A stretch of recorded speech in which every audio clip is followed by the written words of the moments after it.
యెషయా ప్రవక్త వచ్చి చెప్పుచున్నాడు. ఆమోజు కుమారుడైన యెషయా వచ్చి చెప్పుచున్నాడు. ఏమని? నీవు బ్రతుకవు, నీవు చనిపోదువు, మళ్ళీ నీ ఇల్లంతటిని కూడా చక్కబెట్టుకొనుము అని అంటున్నాడు. అప్పుడు అతడు గోడ వైపు త్రిప్పి హిజ్కియా ఏడ్చుచు దేవునికి ప్రార్థించాను. యెహోవాకు ప్రార్థించి ఏమని అంటున్నాడు? నేను చేసిన నేను చేసిన ప్రార్థనను, నేను చేసిన మేలను ఒక్కసారి జ్ఞాపకము చేసుకుని దాన్ని బట్టే నాకు తీర్పిమ్మని చెప్పుచున్నాడు. యెహోవా ఏమై ఉన్నాడు? యథార్థవంతుడై ఉన్నాడు, సత్యవంతుడై ఉన్నాడు. నీ సన్నిధిని నేను ఎట్లా నడుచుకుంటునో నీ దృష్టికి అనుకూలంగాను సమస్తమును నేను జరిగించుతును. కృపతో నన్ను జ్ఞాపకము చేసుకోమని హిజ్కియా కన్నీళ్లు విడిచిచు ప్రార్థించాడు. కన్నీళ్లు విడిచి ప్రార్థన చేసి ఎన్ని సంవత్సరాలు ఆయుష్ పెంచుకున్నాడు? 15 సంవత్సరాలు ఆయుష్ పెంచుకున్నాడు.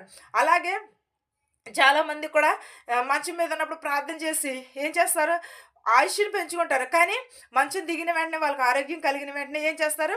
దేవుణ్ణి మర్చిపోతారు, దేవుని సన్నిధికి వెళ్ళటం మర్చిపోతారు, దేవునిని ప్రార్థించడం మర్చిపోతారు. కానీ హిజ్కియా అయితే దేవుని విడిచిపెట్టలేదు, దేవుని సన్నిధిని విడిచిపెట్టలేదు, దేవుని సన్నిధికి వెళ్ళటం కూడా మానలేదు. ఎప్పుడూ కూడా దేవుని వెంబడిస్తూనే ఉంటాడు. కానీ 15 సంవత్సరాలు ఆయుష్ని పెంచుకున్నాడంటే ఒక్కసారి ఆలోచించండి. కానీ అంతకంటే దేవుడు మనల్ని ఇంకా బాగా ఆశీర్వదించాడు. మన రోగములను అవన్నిటిని కూడా తప్పించాడు. మన శోధనలో నుంచి కూడా తప్పించాడు. అన్నిటి నుంచి కూడా దేవుడు తప్పించాడు.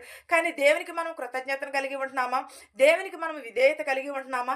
దేవునిని మనం ఎలా ఆరాధిస్తున్నాం? ఒక్కసారి మన హృదయాన్ని హిజ్కియా కానీ, హన్నా కానీ, అబ్రహాము కానీ తన కుమారుని ఇచ్చేశాడు. అలాంటి బలులు అర్పించిన వారే అంత ధన్యతను పొందారు. కానీ దేవుడు మనకిచ్చిన మేళ్లను పొందుకుని మనం దేవునికి తిరిగి ఏమి చెల్లిస్తున్నాం? ఒక్కసారైనా ఆలోచిస్తున్నామా? మనకి ఆయుష్ ఇచ్చాడు, ఈ బలమునిచ్చాడు, ఈ శక్తినిచ్చాడు, ఈ రోగముల నుంచి మనల్ని తప్పించాడు. మరణకరమైన రోగముల నుంచి దేవుడు మనల్ని తప్పించాడు. తప్పించినప్పుడు మనం దేవునికి కృతజ్ఞతను కలిగి ఉంటున్నామా? దేవునితో సహవాసం కలిగి ఉంటున్నామా? దేవుని సన్నిధిలో ఉంటున్నామా? మనం దేవుని మందిరానికి వెళుతున్నామా? రోజు ప్రార్థన చేసుకుంటున్నామా? బైబిల్ చదువుతున్నామా? ఈ కొత్త సంవత్సరం నుంచి అయినా 2